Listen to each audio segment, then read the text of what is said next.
It's my birthday in 20 minutes. Okay, we are back. We don't know what happened. We don't know what happened with the stream. We were talking for like a solid 30 minutes thinking that everything was fixed, and it wasn't. I think someone in the chat said it. Stannis sent a shadow baby to shut down the stream. I think that's what ultimately happened. Did you guys just hear me talking, or am I tripping? No, I was talking. Okay. I'm sorry. I think I may have my audio. Yeah, Let me fix that. Well, as a producer, I can say this is a shadow baby to my heart, and it doesn't look good no matter what. So, it's my birthday in a half hour. Fuck me, right? That'll be fun. The pink letter, I think what we were talking about. Actually, it's funny because we went to like just a static image that I made on Spark Post of the pink letter, and we were asking if we really think Stannis is dead or not. Yeah, I think we got to this point where we're talking about exactly what's happening at the Crossroads Village, right? That battle. I think we did go through the pink letter stuff, if we thought it was dead or not. And you guys are going to cover exactly the writing of the pink letter next week. So make sure you tune back in next week to find out all their opinions on who actually wrote the pink letter and stuff. But as for Stannis and what happens to him at the village, I do believe that he wins the battle. Obviously, he uses the ice. They go in there. I think he holds the sword up by the weirwood tree, turns off the light. They see that light. They think it's the beacon fire. He runs. They run into the ice. They kill themselves. Now, the question becomes at this particular time, before he even leaves there, is does Theon survive this situation? Theon, is Bran and Bloodraven are inside the cages in the birds, and they're asking Stannis to sacrifice him. All the Stannis' men want Theon killed. For what he did to Ned and Ned's sons, that they believe, and Stannis and Asha is there telling him to cut his head off like Ned Stark would do, and don't burn him because she watched someone get sacrificed and she just thinks it's disgusting. And then in the cage, Bloodraven and them scream, and Bran scream, "Tree, do it by the tree," because she says we'll cut his head off right by the Winterfell tree, as Ned Stark would do. He slew his boys, so kill him in the way of the North. Use that magic sword of yours. So, do you think that Theon's going to make it or no? Actually, sorry, it had directly relate to what the quote said. The bird also says Theon. So, short answer. I think he will inevitably be sacrificed to the werewolves or the old gods at some point. And I'll let you go. I got Alan's right here. So I just wanted to, I was answering the super chats and we didn't realize that the stream was down. So Justin, you said you have Alan's. Yep, it's in your screen share right now. So can you, will Stannis be alive? The people that asked the super chat and you didn't hear us give an answer, can you re-ask the question and put a heart emoji beside it so I can see it? And I've got them capped as well. And I've got Alan right here in your share screen. Okay. I don't know how to do that. I can just go ahead and read it for you. Go ahead and read it. Will Stannis be alive? And then in parentheses, plus in what position when Daenerys makes land in Westeros? Thank you, Alan, for the $7. I think Stannis will be dead by the time she arrives. He's not going to make it out of Winds, and I don't think she's going to get to Westeros until the end of Winds. Anybody else? I agree. Yes, I actually don't think she's going to be there till Dance. I think she's going to set sail at the end of Winds, but I don't think she's actually going to make land until a Dream of Spring, only because she's all the way to the Dothraki Sea, and George loves to write like really detailed traveling. So she's going to get all the way from there, all the way back to Marine, rally the troops, and then go from there all the way to Westeros. I don't see that happening. I don't see her making it to Westeros in one book.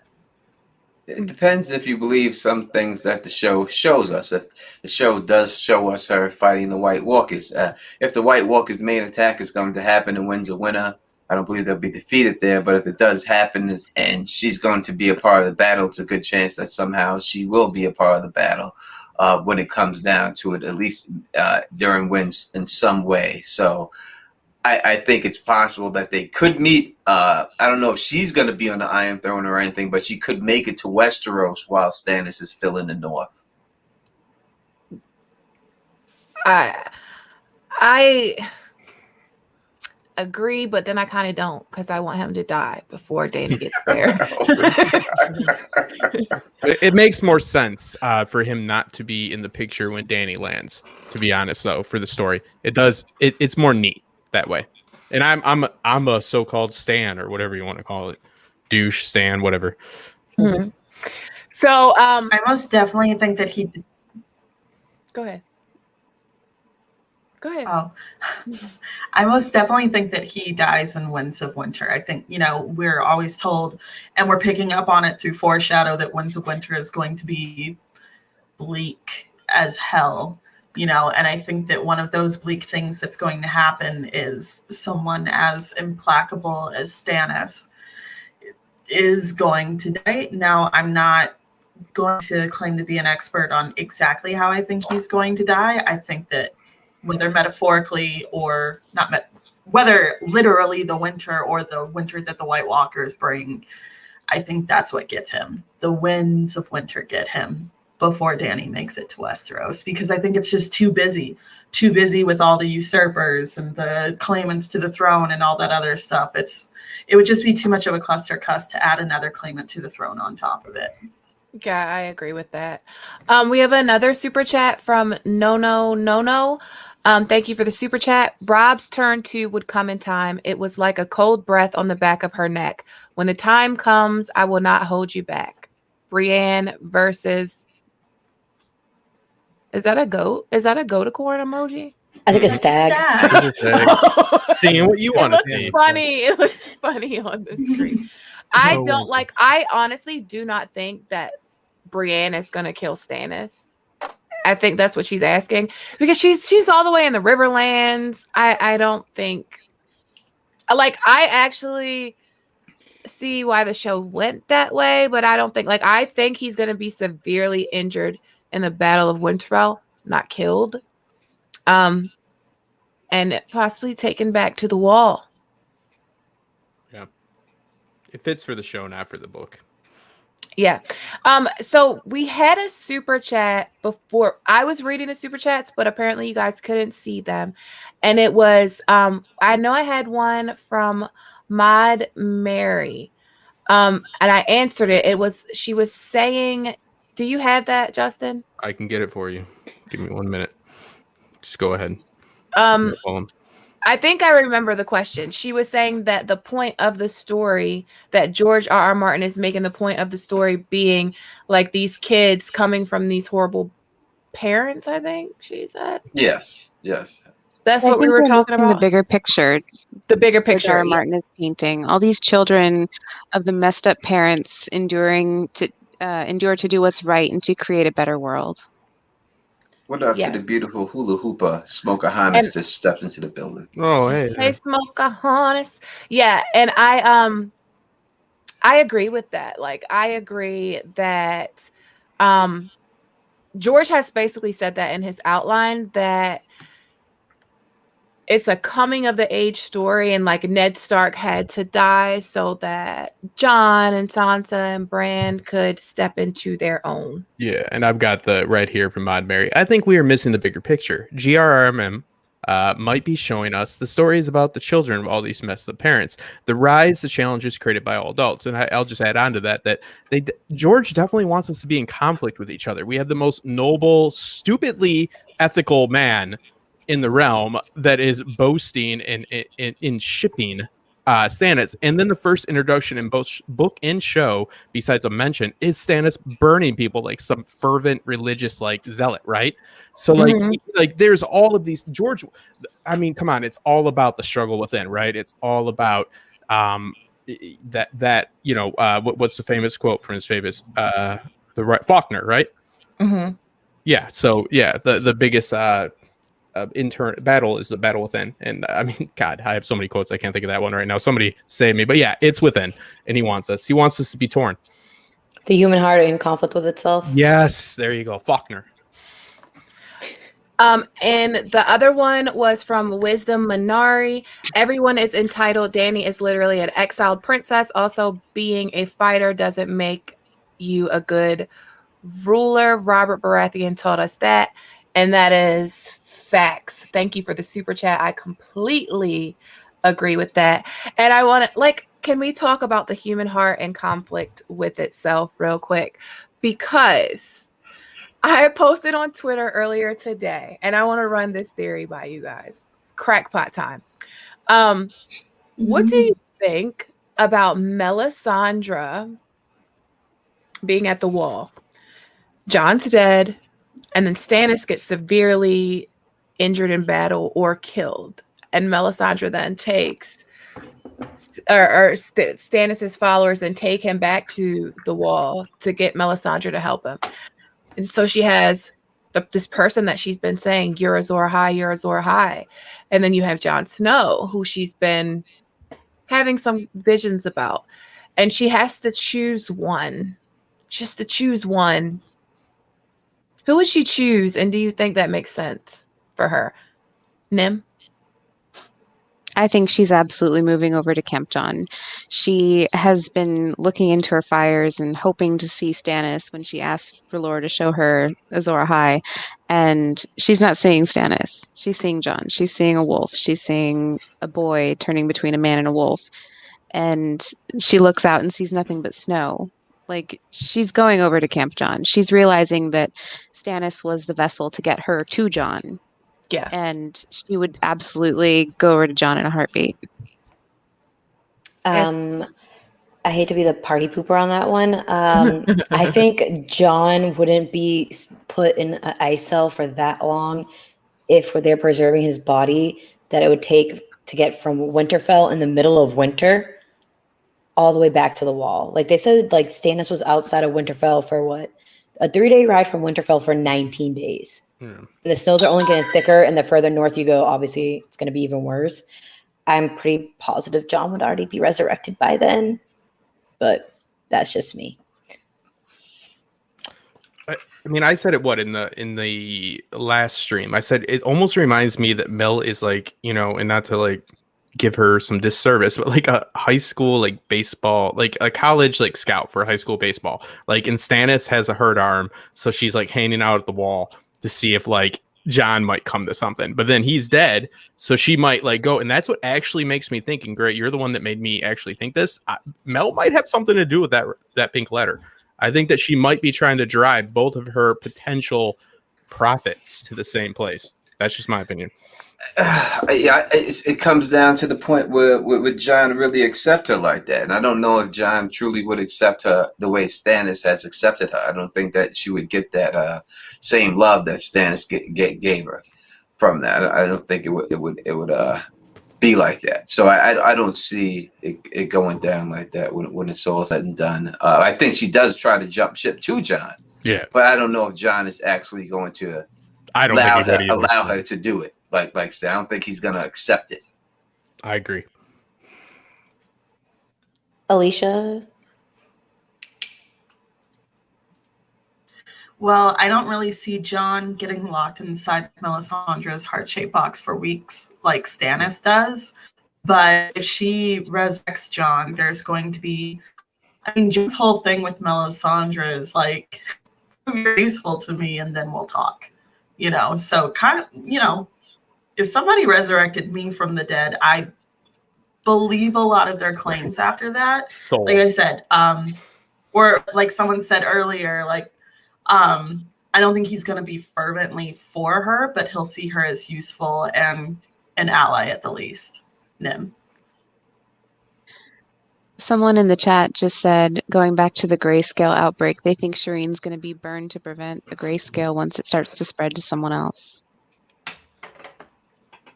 Oh, I like I thought that was kind of interesting. I had never thought of that before. That sounds like something a government would say after the fact they burned a kid. They're like, yeah, well, it was to protect these people. Like, kind of sounds like BS to me. But it's good BS. I mean, I'll do. Should we? I was gonna say the thing with Melisandre, to answer Tony's thing. She did warn him about the daggers in the dark multiple times and kept asking him where's Ghost.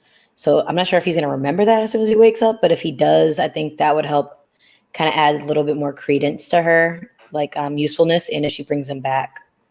All right, so I think it's two things that I agree a little bit about what you're saying, but not entirely. So there's two things that we're missing when dealing with the resurrection of Jon. Number one, Jon's not dead. All right, so it's not a true resurrection like he's dead. He's inside a ghost right now, right? So he's not dead. So she just has to get him out of Ghost back into his body. So the way that happens is she's going to kill Ghost. That's why you hear her ask about Ghost and everything else. Ghost is going to die, and that's how Jon gets out of the body. It's pretty obvious that's what's going to happen when dealing with him. So I don't think that she would get the credit as if she, in the show when you see her burning the hair and rubbing oil on him, and then all of a sudden he comes back to life. It's not going to happen that way because he's not dead. He's just inside a ghost. Do you guys want to talk about the burning of Shireen? Oh, go ahead, Bridge. Hey, one thing I wanted to add in real quick, just because we were talking about Melisandre. So when Davos went to, he smuggled in onions to Storm's End, right? When Stannis had it there on lockdown when he was under siege. And that's when he first lost his finger bones, but then he kept them in a little pouch.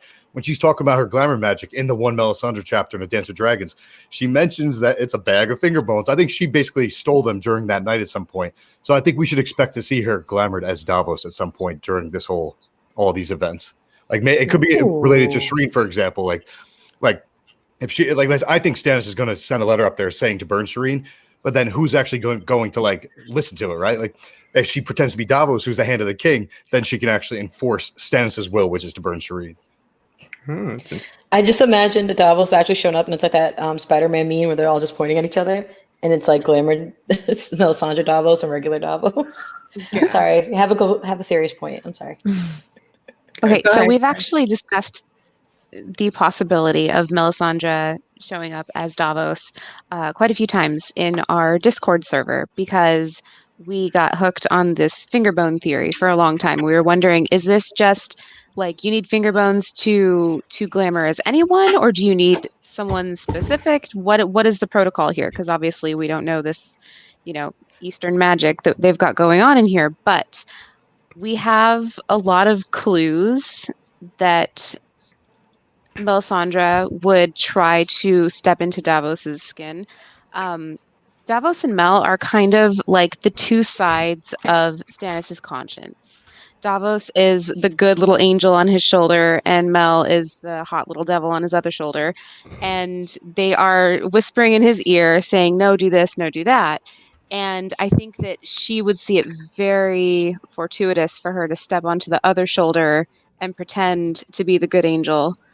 And I think that would be amazing to see. Alicia. I just now thought about this really crackpot likelihood. What if, and I'm not sold on it, I just want to hear people gripe. What if Theon gets away from Stannis? Because I kind of want to see a Theon and Melisandre interaction. And Theon is also missing fingers. So what if she glamours Theon? It's not going to happen. It just tickles me because of the missing fingers. Yeah, it's funny. I think that Theon gets away. To be serious, I think that... Oh, go ahead. No, I said you think he gets away from Stannis. And I think that... Yeah. I think he's definitely going to die in the books, and I think it's going to be a sacrifice, but I think Josh is going to help him escape, and they're going to go to the wall. I just don't know how. I mean, it would have to be like during the chaos of battle. If it's some situation like that, during the battle is raging, they're at their fire, she sneaks up because she's got free reign of the place, right? He lets her walk around and everything else, and she just can do what she wants. So if she could somehow go into the tower while battle's going on, but how far could they actually get, those two, in that snow? The snow is such a debilitating factor that how far could they truly get if they did survive that battle or on their own in that snow? It's not like Theon and Sansa making it up to the wall, like they did the show.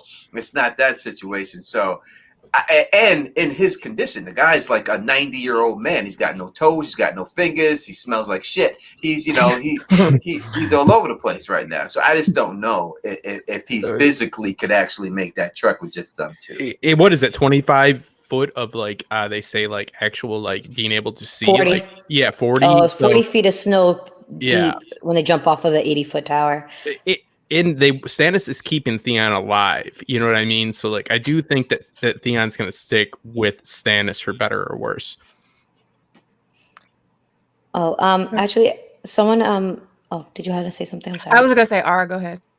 Oh, Edric Storm made a great point. I totally forgot about this. That Stannis, he commands Shireen to be sit on the throne if he dies. He says that to Justin Massey, I believe, when he sends him back to go to Bravos to hire swords. And he's like, you may hear rumors that I'm dead.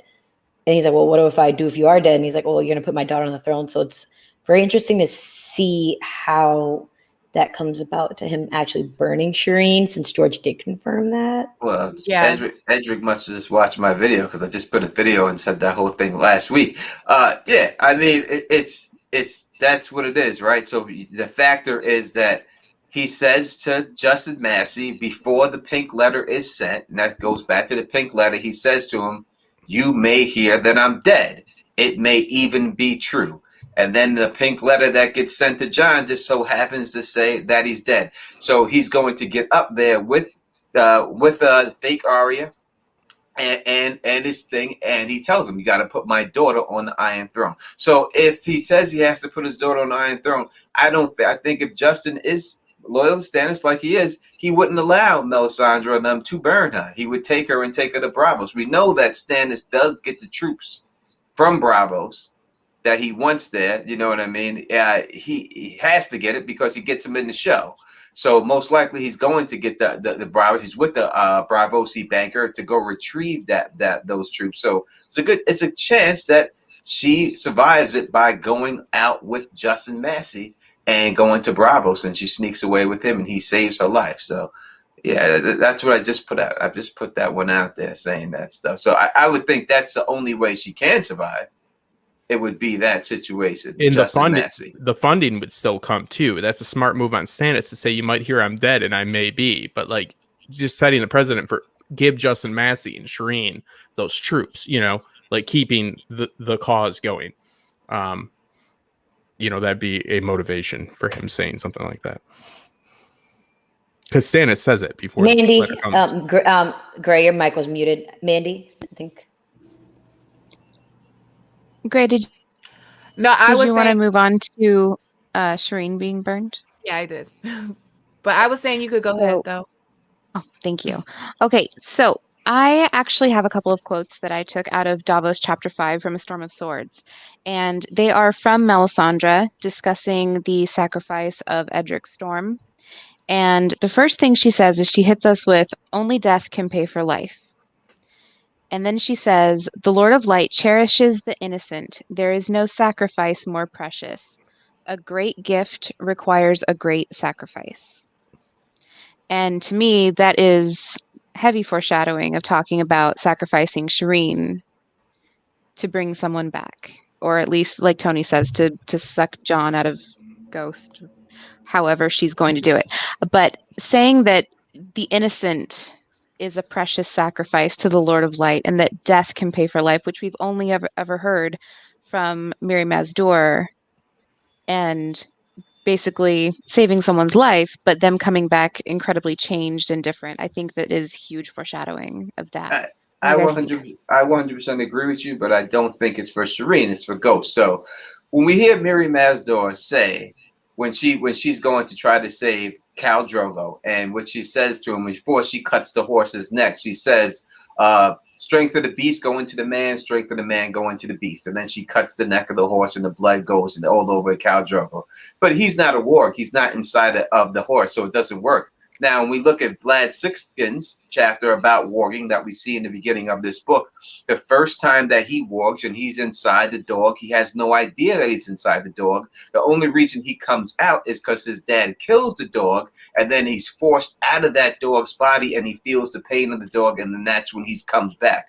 So when you look at those two things going on there would be no reason for her to kill Shireen, just to bring Jon back, because Jon is just stuck in Ghost. He just has to leave Ghost. He doesn't know how, because it's his first time, just like it was Vlad's first time. And the way Vlad's dad got him out was the sacrifice of the dogs. He killed the dog. So the innocent, a huge sacrifice would be Ghost, who Vlad said that's a skin changer for a king, fit for a king. I should have took that direwolf when I see him. So that means Ghost is going to, the big sacrifice is going to cut the throat of Ghost. Ghost is going to die to bring Jon Snow back. That's how Jon comes back.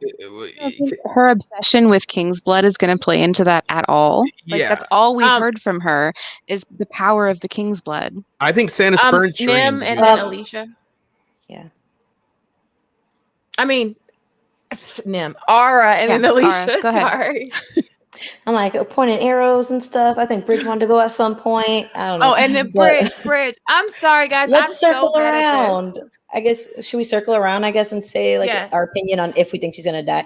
I personally think Shireen is going to be burned, not only because George said it, but I have this weird crackpot theory that I've just been cooking up as we've been going through the plot lines. But I think there's going to be several big magical sacrifices that are going to cause some type of cataclysmic event, kind of like when the children of the forest were said to sacrifice their young, and that like brought down the hammers of the waters and flooded the neck and all this other stuff.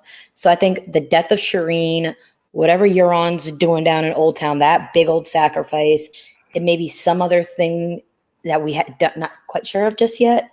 I think maybe a couple different things are going to kickstart and something that might either weaken the power in the wall and bring it down, or do some type of like next level natural catastrophe. These people in the chat are so crazy. They're like, kill Shireen, not Ghost. I mean, No, for real. oh my Ghost, why would you do that? MJ, you're muted. Oh, I said it in the chat. Shireen has to take the L. It's not going to be Ghost. It's not going to be Ghost. I mean, George has said that Shireen's going to die, so we know she's dying. But I don't think it's because it's a snowstorm outside that she's going to die. I think that she's going to die because it's going to be for either to wake some dragons, because we get like the whole Aemon's quote about better men than Stannis have done worse. Alicia? Oh, I was going to say a couple things. Yeah, I'm here. Oh, sorry. I think my audio is lagging. It's best that I log out and then log back in. Okay. What is going? Yeah, she's Can you hear dragging me? a little bit. Whoever. Yeah, she's dragging a little bit. Okay. Yes, we did hear you. Okay, Yeah, so but I'm I gonna think log we're out, trying and to- then I think it's best. Okay. Yeah, let's say Bridge had a point that he's been, I think, trying to make for. Oh, go ahead, Bridge. No, well, when you were, I think it was Nim was talking earlier. That same quote, Stannis then says the same quote too, and it's worded really interesting. Like when Stannis is talking to Dallas, it's like ... sacrifice ... You know, it's the same exact quote that you said Mel said, but he's got to burn Shireen ultimately. I was going to say I look at Shireen as Nisa, and then it's gonna. I know a lot of you guys don't believe that Jon's name is going to be Aegon in the books, but to me, great, like you were mentioning that quote about from Aemon. I think Jon is the egg. He's not only he's gonna. Shireen's life is indirectly gonna or unintentionally gonna pay for Jon Snow's resurrection, and he's the egg detaching. So you're waking dragons from stone, and he's the sword in the darkness, Lightbringer. But yeah, that's all I'll say. How is he in stone though, John? And how, from what we have, Bridge? I'm talking directly to you, buddy. How does he killing Shireen, from what we know about anything dealing with Jon being inside of warging? I do have to go back to her dying. There's nothing indirect in the quote, we see what happens to people. We see in Vlad's chapter. I keep saying Vlad, it's not, but you know what I'm talking about. We see in his chapter what happens when you can't get out of the body that you're in, when you don't know what's going on. His dad didn't burn somebody to get him out. He killed the dog to get him out. So I think that's what's got to happen. I don't know how that would be. It would be something different. I would say, though, I'd counter. Go ahead, Brad. That wasn't even what I meant to say. Nip, what I wanted to respond to Nim about was that it was either in your section, the quote you mentioned, or the one I mentioned. Melisandre also mentions like cows, and she's like, a man who has a lot of cows, blah, blah, blah, but a man who only has one cow. It's like Stannis has got his one girl. Actually, I'll just say this. No, I'm not going to say it because this is my upcoming video. Sorry. No, I'm just going to say, I'll say it here, guys, right? So Stannis has like the three most important parts of his life, right? When he saw his parents die, so he's a child. It's this whole concept of children. When he was a child, he saw his parents die. And on that day, he gave up on the gods. He's like, any god who would do that to my parents is not something I would believe in, like the seven, right? So that's the first step. So he gave up in religion. But then he sort of gets like gradually more fundamentalized through lore. So ultimately, his life is like the first main event of his life is seeing his parents die. The last event of his life effectively has to be the death of his daughter. It's just like a nice parallel from beginning to end for Stannis' arc. Beautifully said. It'll take me 8 seconds. Okay. Stannis wants to be Azor Ahai. He will burn Shireen because what happens when Jon gets resurrected? He is going to go to death level like 5 or whatever the highest one is. This is what it comes down to. It's like, oh shit, he just got literally resurrected. What do I got to do to step it up? That is what makes him make this sacrifice. Is after Jon is resurrected, he comes back. Stannis has to play ball because they are in a sense competing against each other, whether they want to or not. But Mel's looking at him. That's the catalyst. Well, really, right now, Stannis doesn't even know that Jon's dead. So even if Jon comes back to life, Stannis but he doesn't. So I'm saying he doesn't know he's dead. When Jon comes back, he's not. There's no reason for Jon to say, "Hey, I was dead and I'm back." Jon's not dead, though. He's not dead. His body's dead, but his soul is in ghost. We have to go. This is not the same situation of Beric Dondarrion getting the kiss of life. He was dead when he did. That's dead. He was dead. His soul was gone. Kiss of life brought him back. Lady Stoneheart was dead. Kiss of life brought her back. Jon's not in that situation. He's dead. He's not. He's walked into ghost. And there's a reason why they say his last words are ghost. So he's not dead. He's not dead. He's in ghost. But conversation-wise, I was gonna say Phil hasn't given his opinion on if Shireen's going to get burned. I think she's going to burn, but for some reason, I don't think Stannis is going to do it with intention. I do think Mel's going to take some onus onto herself to use the king's blood of her in her own agenda of some sort. And the comment that you just put up on the screen, and a couple of people have been saying this, there are moments where George has disclosed certain things that are to happen, the Hodor situation. I don't think, I mean, I think I've heard Dan and Dave say something along the lines of, we got that from George, but it wasn't specific that Stannis will kill his daughter. So I do think if she's to burn, I think Bridge made a lot of sense with his story needs to, complete and end with that as a big loss. But I do think that I don't think he does it in a way like on Father's Day with the that episode aired on Father's Day. And, like burning his daughter with a strong sort of intention. I think it will be a last resort kind of thing.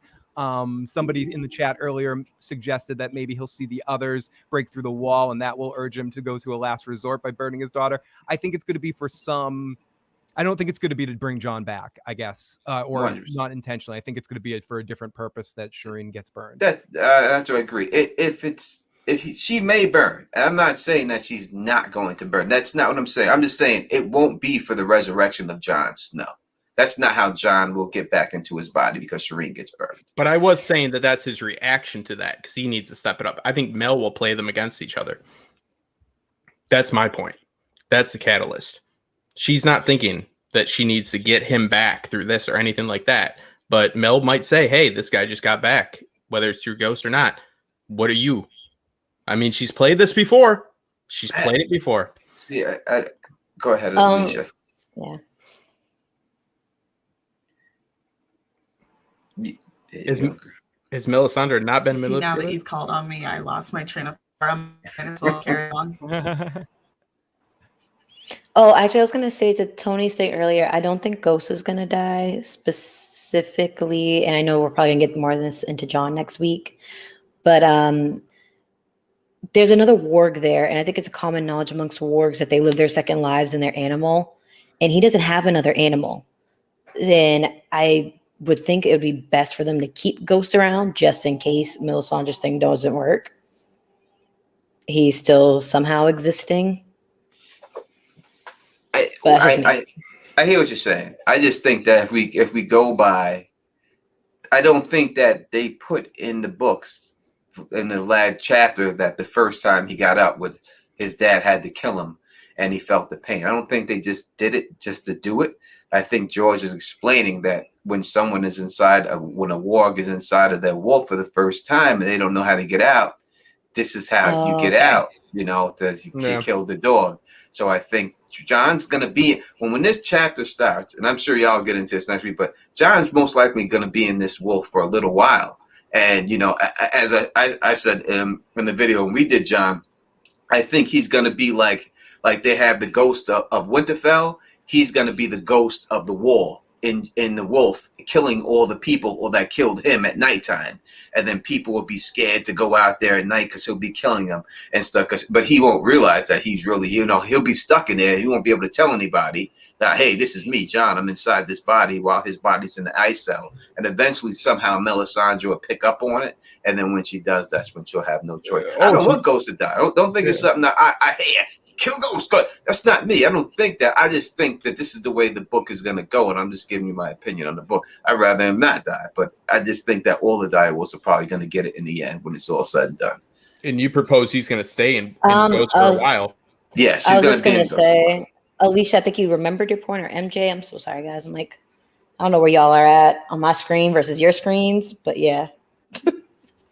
I was muted again. I think that. Am I still muted? You are good now. Oh, sorry. I just wanted to address the chat. The chat is like, I want to hear this person talk, this person talk. We want to hear everybody talk too, but it's a lot of us. So we're trying the best we can. The best we can. I'm sorry.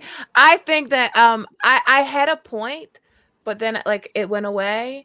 I had a point about Shireen's burning. I know we might be past that. I'm sorry. No, we're in that realm. Okay. So Shireen's burning, I feel like it's a children of the forest type of sacrifice where it can only be Stannis that burned her because she's important to him. Like what Bridge was saying. She's his only child. And that is a bigger sacrifice than like Craster giving his sons to White Walkers when he has other kids.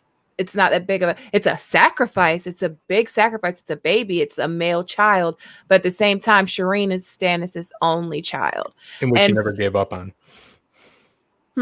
He never gave up on her either. Yeah. And they have a very tight bond.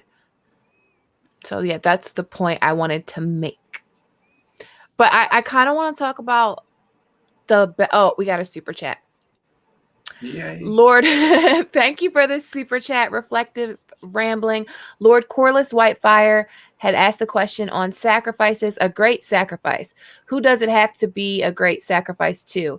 The answer to that could change everything. The spellcaster, if so, Stannis ain't looking good. Yeah, that's basically what I was. Yeah, that's basically what I was just saying. That Shireen being sacrificed by anyone other than Stannis isn't really a big sacrifice. The mother too. I think that if the mother, Selysia. if the mother does it, it's a big deal too, and it's a good possibility that she does do it, the mother, without Stannis being around. I mean, she is the one in the books that's totally devoted to Melisandre more than anything.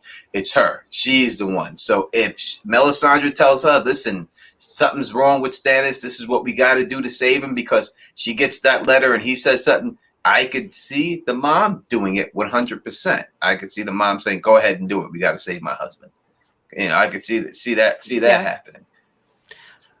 I just think it's even more detrimental. Like Selyse is nuts.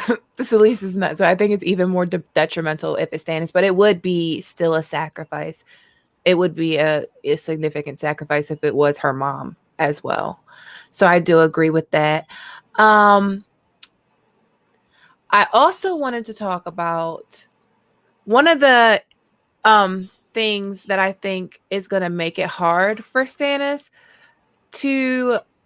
So let's say Stannis wins the Battle of Ice, the battle for Winterfell. I think it's going to be hard for the Northern Lords to actually want to get behind Stannis, because Jon is kind of telling him, like when he's giving the castles on the wall to his bannermen, Jon is kind of telling him, no, you shouldn't do that. Like, you're giving northern castles to southern lords, even though it's the right thing for Stannis to do. I don't think the northern lords are going to appreciate it. Just like Jon letting the wildlings through the wall is the right thing to do. I don't think the Night's Watch appreciated it. Alicia? Oh, I just saw Wisdom Minari. Can you hear me now? Yes. I'm lagging, so I'm sorry. I saw Wisdom Minari drop a super chat, and then I just saw a comment that they left saying, "My super chat, sad face." So I don't know if we got to that $20 super chat. Let me see it. I'll scroll up. Wisdom Minari, if you want to tag one of the mods in the meantime, if you don't have it. Yeah, can you read it for me, Phil? Yeah. Isn't it a little hypocritical to say that Stannis will burn his daughter because D&D confirmed? George confirmed George said it would happen, but not to think that Dany will go mad even though D&D confirmed George said it would happen. Did D&D confirm that? Mm-hmm. No, not the second. But I never heard them. I had never heard them confirm that about Dany. Yeah, and I've only ever heard George say the three big twists, which was Hodor, Shireen, and King Bran. Well, there was three. There was three controversies in the show, and first was the Jaime Cersei thing. George came right out and said that's not the way it was supposed to be. And I think that them getting back at George was said with the whole Shireen thing was up. George said, "This is what George told us to do. That's why we did it." You know, I think it was like a tit for tat thing because George called that out. He's like, that wasn't supposed to be the way it went down for me. And I think they said, "Oh yeah, you want to call us out, so we're going to call you out. This is what George told us to do." So I think it's D&D are petty. And you have to understand the level, the level of pettiness these creators are. I mean, they came out specifically and said that Kit Harington had too much going for him, so they gave Jon Snow a little dick in the show to bring him down to earth. They said that. That's how petty they are, that they did that, right? So if you're going to do that, you have everything in the world. Kit Harington's got fans. You guys are making all the money. It's like, oh, he's got too much. Let's give his character a little dick. Oh, that'll show him. That's how petty these dudes are. So I don't know if we can really, go on what they're saying and stuff because they're petty. Yeah. Real quick, I just want to say it's past midnight. It's Justin's birthday. Happy birthday, Justin. Happy birthday. Happy birthday. Yay. Everybody tell Justin happy birthday in the chat. And then what were you going to say? Oh, it wasn't anything that needed to be expounded on. Just a quick thought about, being angry at people thinking that Dany is going to go mad. Even if it does happen exactly how it happened in the show, we will have a POV. We'll have an internal monologue, and he will make it make sense somehow. It won't be this light switch flipping on and off. That will have the backstory behind it, so it will make sense somehow. Because George doesn't just throw shit at us and hope it sticks. You know what I mean? He'll make it make sense. But anyways, different story for another time. So I want to start winding the stream down because we're going on 3 hours here. And we had a lot of technical difficulties. We will be working on that. But is there anything you guys wanted to bring up about Stannis that we haven't talked about? Tony? All right, so I will go into a couple of things real quick, and then everyone can expound if they want. So I think that when Stannis does win the Battle of Winter, how he takes Winterfell is that they dress up their troops in the defeated Frey's armor. Then you'll have the Freys take his sword and hold it above their head and act like that they were victorious. That will get Roose to open up the gates. Once Roose opens up the gates, they'll go inside like a Trojan horse attack. Then they will kill Roose. I think that Lady Dustin will actually be the one to do the finishing blow to Roose. I think she's going to be the one to kill him in the end because they're waiting to take over Roose. And I think that the North will get behind him once he secures the North from the Roose Bolton and them. I think they'll be behind him because of that. And I think that's just we're winding down. I'll tell you exactly how I think. I don't think Stannis wins. I think he's going to die. I'm the biggest Stannis fan in the world, but I do think he's dying. I think how he dies is when the White Walkers come to attack. He's going to attack a White Walker and fight him because he's going to believe that he has Azor Ahai's sword, and he's going to stab the White Walker when it's going to do nothing, and then he's going to get killed that way. Oh, I and actually like that'll that. be it. And that's how he's going to go out and stuff. So I think he dies fighting the White Walkers, thinking he's Azor Ahai. Sword doesn't work. When he tries the sword, it's just, and he realizes, fake, doop, and he's gone. And I think that's what I like that idea. I like that. Nim? Tony, I love that idea. That would be magical if that happened. So, one thing that I wanted to say regarding Operation Night Lamp, there's a couple of quotes in Davos's POVs. He's speaking of Salador San here, and he says, "The day I need military counsel from a Lysine brigand is the day I pull off my crown and take the black." A lot of people think that after this, if he does survive, that he's going to give himself to the Night's Watch and he'll become the 1000th Lord Commander, which is a very interesting thought, as not something I had considered before. And then another one in Davos 5, where it kind of feels like he's accepting the fact that this hunt and this search for the crown is taking a toll on him that might not be worth it. He says, "I saw a king, a crown of fire on his brows, burning, burning, Davos. His own crown consumed his flesh and turned him to ash. Do you think I need Melisandre to tell me what that means, or you?" I think he's seeing that this might not all be worth it, or that he might be going down the wrong path. But going back to the taking the black, what I considered that to be was not that he would turn himself over to the Night's Watch, which doesn't seem like Stannis to just kind of admit defeat like that. I think it was more to do with what he has planned at Operation Night Lamp and acting the same way as the pirates do, and taking a page out of their book and using the Night Lamp method to lead them over to the island and make everyone fall through the ice that they've been drilling through.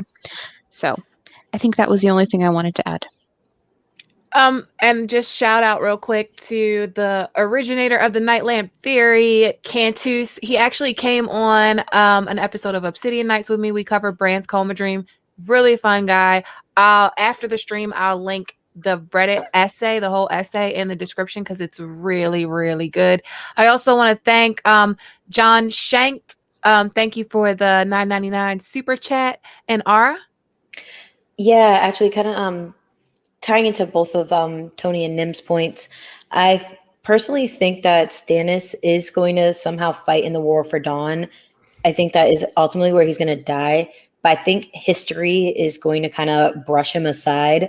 And like in the long term, he and like several other key figures, I think will become like, they'll make like an amalgamation of all of them into like, for example, like how we have Brandon the Builder, who I think are several different Brandons. I don't think it's just one person. Or like, was it the original Gardener King that lived for hundreds of thousands of years? Like, I think some of those like Age of Heroes legends are multiple people put into like one legend. So I think that's what's going to end up ultimately being Stannis's fate.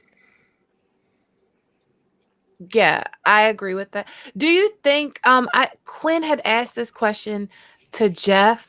I just before we go all the way around the board, The shadow thing. The shadow thing. I was gonna ask. That's what I was thinking about from. Yeah. Do you think that he won't have any effect on the overall story? Like the history books will forget about him? I think so. Just like Tyrion in the Battle of Blackwater, something that's fairly recent. Like he didn't get any credit for that, and if it wasn't for him, they would have lost that city very quickly. Yeah, because I doubt he's gonna get any credit for like saving the wall from the wildlings. Bridge, did you want to go? Yeah, I mean, ultimately though, he saved the wall and fought the wildlings, but they shouldn't have been fighting. They're free folk, and they shouldn't have been fighting them in the first place. All Mance wanted to do is get south of the wall.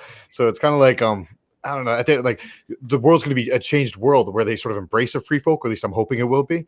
So I don't know. You wouldn't want to be looked back as like winning that battle, because even though it really was a good thing at the time, the free folk were attacking. But I don't know. It wouldn't be looked back at as a good thing anyway in the future, because you kept that border wall up. Good for you. Yeah. Oh, sorry.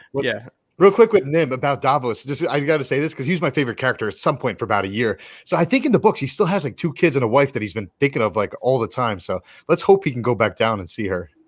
I hope so. Yeah. Sweet Myra. Who's next? I mean, I would like to see Stannis have some sort of end where he's fighting for the in the big war and all that. I just always had a feeling that, and this isn't about him being a good person or a bad person or a good character. I always had a feeling his end would be something unceremonious. He would die. He would not be a factor in the end game. That I don't think he's going to make it out of wins, and I think he's going to have a big victory and then maybe die in an unceremonious sort of way. Not with like Brienne coming up and finding, but I think it's going to be after a victory when he thinks he has won something, and then he dies in a very, again, just like a not in a big way. I like that, but I really love him. No, I like it too. That White Walker thing. Yeah, that's amazing. Like him that's thinking awesome. the sword. I got Lightbringer. Bring it on. And then, that's great. Clink, and then he dies. Yeah. Justin? Okay, so it's the Faith of the Seven that are going to write this. He's going to be portrayed as a religious zealot, and that's how that's going to go down. So yeah, the plain and victors. simple. The victors. It might not be the Faith of the Seven that writes it, because the king at the end is a weirwood king. Yeah, okay, but yeah, it's gonna get wacky. I agree. Yeah. It's a tree. Yeah, he has to be in the people. books. He's Stannis Baratheon. He's been too important not to be in. How he's remembered in the books is one thing, but not be in the book. Of course, he's going to be in the book. Yeah. The Battle of Blackwater is going to be in the book. All that's going to be in the book. So the story will be told just how it's going to be told. Oliver Cromwell comes to mind, and it never came to mind before this for some reason, of being a zealot. And Oliver Cromwell was a guy that put people up on their not their nobility or anything like that, just on their fighting ability and things like that, when people got commissions off of just being a highborn son. So Stannis does have some of those attributes, but he's got that religious fervor, and he's a zealot, so it might cloud it. And he wants to take away dancing. I mean, Littlefinger's houses. So that's never good. Oh, you're muted again. I keep unmuting myself, and I think I'm muting myself, so I must have never been muted. So you guys probably heard Yuki. So I think we're gonna wrap this stream up. Discord. We've covered everything that I'm gonna cover tonight. So I want to thank you guys for coming on. I appreciate you guys for coming. Bridge, Phil, and Don, Alicia, I Eat Zebra, Ara, Nim, Top Shelf. Yes. So we're going to wrap this up. I hope you guys have a really good weekend. And we're doing John next. John is all that's left. So we're doing John next. We're also, don't forget to check out the Euron stream on Teflon's channel and subscribe to all their channels. And did you guys want to say anything? Just want to say thank you for having us. We will be doing a stream every Wednesday. The usual suspects: Phil, Bridgeford, and Don Tony Teflon. Wednesday, 6:30 p.m. Eastern time. Again, we're your brother podcast, so I look at it, and you're our sister podcast. So we just love hanging out with you and everything else. So thank you again for having us. The honor is all ours to be rocking with you. It's like love all around. I was gonna say, just as a heads up, after John, we're gonna be moving on to a different region, and you guys get to vote a little bit. So we're not quite done yet. But yeah, thanks for having us on, Gray. I love all you guys. You're all incredible humans. Love you guys too. Amazing time. And Gray, I'm glad I'm finally here, because the last time Gray and I streamed or recorded something, the YouTube gods destroyed it. Remember we did that whole Ned Stark thing, and then so look, the way that we were trying to film was through YouTube, but privately.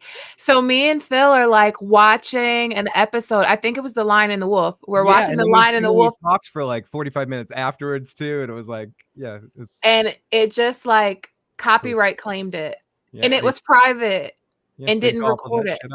They said this is too good. This is too damn good. Yep.